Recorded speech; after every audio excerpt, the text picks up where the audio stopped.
जय मिथिला। हम अनूप मैथिल। आइ हम मिथिला आंदोलन के कोनो बात नहीं करब। As a charter accountant Anup Chaudhary, सी अनूप चौधरी के रूप में आइ यहाँ से हम बात करब। और एगो हमर जतेक मिथिला के यूथ छथि हुनका एगो हमर एडवाइस रहत, एगो योजना के बारे में हम बतेबै जे बिहार सरकार द्वारा ई योजना बहुत साल से एहन नहीं छै कि नया कोनो योजना छै। एकर नाम छै उद्यमी योजना। किछु साल पहले तक ई SC ST ला रिजर्व रहे कि सिर्फ और सिर्फ एहिमे SC ST तक ही अप्लाई कऽ सकै छलैए। लेकिन पिछला 2 साल से बिहार सरकार ई सबके लेल ओपन कऽ देलकै, हर व्यक्ति एहिमे अप्लाई कऽ सकै छै। एकर नाम छै मुख्यमंत्री उद्यमी योजना, जाहिमे 10 लाख रुपया के लोन, मैक्सिमम 10 लाख रुपया के ऋण दै छै बिहार सरकार, जाहिमे 5 लाख रुपया माफ रहै छै, सब्सिडी रहै छै। मतलब 5 लाख रुपया अहाँके वापस करऽके जरूरत नहीं है। बिजनेस शुरू करऽ ला देल जाइ छै। व्यापार मतलब या तो सर्विस सेक्टर के कोनो काज करियौ या मैन्युफैक्चरिंग के कोनो काज करियौ। ट्रेडिंग के कोनो मतलब किराना के दुकान अहाँ खोलने छियै, ट्रेडिंग के लेल एहिमे कोनो लोन नहीं देल जाइ छै। सर्विस सेक्टर या मैन्युफैक्चरिंग सेक्टर के अगर कोनो काज करऽ चाहै छी अहाँ, बिजनेस, ओहो नया, ई नहीं कि पुराना, अहाँके पहले पाइ मिलत, ओ पाइ से अहाँ बिजनेस शुरू करियौ।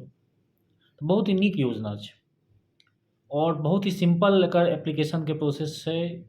बहुत सिंपल छै, बहुत ज़्यादा डॉक्यूमेंट सेहो नहीं लगै छै। पैन कार्ड, आधार कार्ड अइ, एगो बैंक के पासबुक, फोटो सबके पास रहिते छै, सिग्नेचर सबके पास रहिते छै। हाँ, 12वीं पास हेबाक चाही, या 12वीं से कम अगर पास छियै तहन फेर अहाँ लेल योजना नहीं छै। और मैक्सिमम जतेक अहाँ केने छियै, अगर कोनो टेक्निकल नॉलेज अइ तऽ आओर नीक बात छै ने। और एकर बाद अहाँके एतेक चीज अहाँ डॉक्यूमेंट अहाँके चाही, आवासीय और जातीय चाही। और ब्याजो एकर बहुत कम पर छै अहाँके। महिला के लेल, SC ST के लेल तऽ कोनो ब्याज नहीं छै, 0% ब्याज छै। अदर ला 1% ब्याज छै, तऽ ब्याज के दर सेहो कम छै। और सरकार अहाँके पाइ दै छै, बहुत जल्दी दै छै। पहले कनिक समय लगै छलैए, लेकिन आब सरकार 2 से 3 महीना के अंदर में पेमेंट केनाइ शुरू कऽ दै छै और 6 महीना में पूरा पेमेंट मिल जाइ छै। 10 के 10 लाख मिल जायत अहाँके। और एकरा 7 साल के अंदर में वापस करऽ के छै, आसान, वापसो करऽ के प्रक्रिया बहुत ही आसान छै। तो बहुत ही शानदार योजना छै। अगर अहाँ व्यापार करऽ चाहै छी, यूथ छी, व्यापार करऽ चाहै छी वास्तवमे, तऽ अहाँ ला योजना अइ, अप्लाई करियौ। एकर एकेगो ड्रॉबैक छै जे एहिमे कपारके भरोसे अहाँके रहऽ पड़त, किस्मतके भरोसे रहऽ पड़त। किएकि टोटल अहाँके 8,000 के ही मात्र सिलेक्शन हेतै, लाखों लोग अप्लाई करथिन। ओहो 8,000 में अहाँके 3,500 जे छै से रिजर्व छै अहाँके।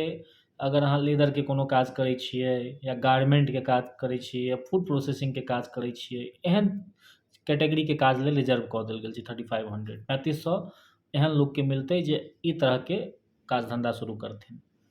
चमड़ाके काज, फूड प्रोसेसिंग, खादके के काज, और अहाँके गारमेंटके काज। गारमेंट मतलब कि साड़ी आनि कऽ बेचबै से नहि, मैन्युफैक्चरिंगके काज, ठीक ने। ई मैन्युफैक्चरिंग और सर्विस सेक्टर इएह दूगोके मिलै छै। और बिजनेस एहिमे लिस्टेड छै। अपना मोनसँ किछु स्टार्ट कऽ देबै तऽ ओहिमे नहीं मिलत। एकर एगो पूरा डिटेल छै अहाँके, 58 गो बिजनेस, तऽ 3,500 तऽ ओहिमे मिलतै।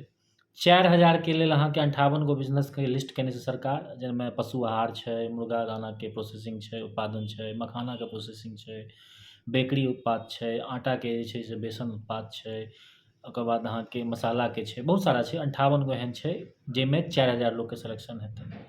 और 500 लोग बियाडा, जे बिहार सरकारके अंतर्गत औद्योगिक क्षेत्र अबै छै, ओहिमे अगर अहाँ रहि कऽ काज करै छियै, ओ क्षेत्रमे रहि कऽ, बियाडामे अगर जमीन लेने छियै, बिहार सरकार अलॉट करै छै, तऽ ओकरा लए 500 रिजर्व छै। तऽ एना कऽ कऽ 8,000 अहाँके लोकके मात्र सिलेक्शन हेतै।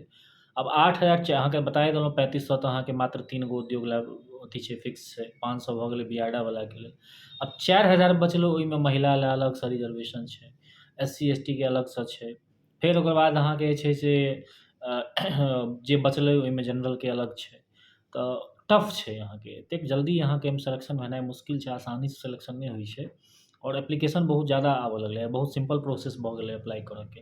पहले रहै बैंक अकाउंट खोलू, अहाँके करेंट बैंक अकाउंट खोलू, GST खोलू, तऽ लम्बा रहै और खर्चो ज़्यादा रहै, तऽ ओतेक अप्लाई नहीं होइ छलैए। लेकिन आब अहाँके बहुत सिंपल कऽ देलकै, कोनो बैंक अकाउंट खोलऽके जरूरत नहीं। मतलब आब ई छै जे सीधा अहाँ अप्लाई कऽ दियौ। आवासीय जाति अहाँके पास अइ, आ महिलाके लेल अहाँके जातीयके जरूरतो नहीं छै। महिला अगर छी तऽ कोनो जाति अहाँके देबऽके जरूरत नहीं अइ, तऽ अहाँ सीधा अप्लाई कऽ दियौ।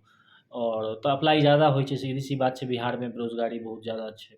तऽ लेकिन अप्लाई तऽ करबाक चाही। हरेक युवा जे बिजनेस करऽ चाहै छै तऽ एक बेर रिस्क लेबाक चाही, चांस लेबाक चाही।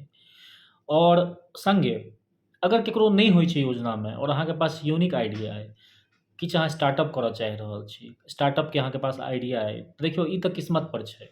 हाँ, ठेकानी पंचे ढेर सँ अगर अहाँके किस्मत नीक रहल, सिलेक्शन भऽ जायत और अहाँके पाइ मिलत, अहाँ बिज़नेस करियौ। लेकिन बिहार सरकार एहनो योजना लेने छै, एहन नहि छै, स्टार्टअप करऽके प्रमोट करऽ लेल छै जे अहाँके आइडिया अपन दियौ, सबमिट करियौ, सारा डॉक्यूमेंटेशनके काज करियौ, फेर अहाँके इंटरव्यू लए बजायल जायत। ओकरो हम कहियो बादमे डिस्कशन करब ओइपर कि कोनो अगर आदमी एहन छी जिनका छै जे भाय हमर लक अप्लाई केलहुँ और लक बाय लक हमरा नहि भेल, अहूँ लए ऑप्शन छै कि अगर अहाँके पास कोनो नीक आइडिया अइ, कोनो स्टार्टअप करऽ चाहै छियै तऽ अहाँ लए छै, बिहार प्रोविजन छै, अहूँके नीक पाइ मिलत। हाँ, सब्सिडी ओतेक नहि छै, ब्याजके कनि रेट कनि ज़्यादा छै, लेकिन प्रोविजन एहन छै जे पाइ सरकार, बिहार सरकार दऽ रहल छै और बैंकसँ बहुत, बैंक जेमे जतेक परेशानी अइ, ओइसँ बहुत कम परेशानीमे एतऽ ब्याज मिलै छै। ई जे योजना छै बिहार सरकार द्वारा मुख्यमंत्री उद्यमी योजना, ई योजनाके एगो और खासियत छै कि बैंक लग अहाँके जाय नहि पड़त। बैंकसँ कोनो अहाँके रिलेशने नहि अइ। सरकार, बिहार सरकार अहाँके पाइ देत, तऽ कोनो एहिमे बैंक वैंक और बीचमे कोनो मीडिएटरके कोनो काज नहि छै। लॉटरीके द्वारा चयन होइ छै एहिमे। लॉटरी सिस्टम लागि गेलैए और बिहारमे 2 गो डिपार्टमेंट बहुत ही नीक तरीकासँ और करप्शन फ्री भऽ कऽ एखन काज कऽ रहल छै।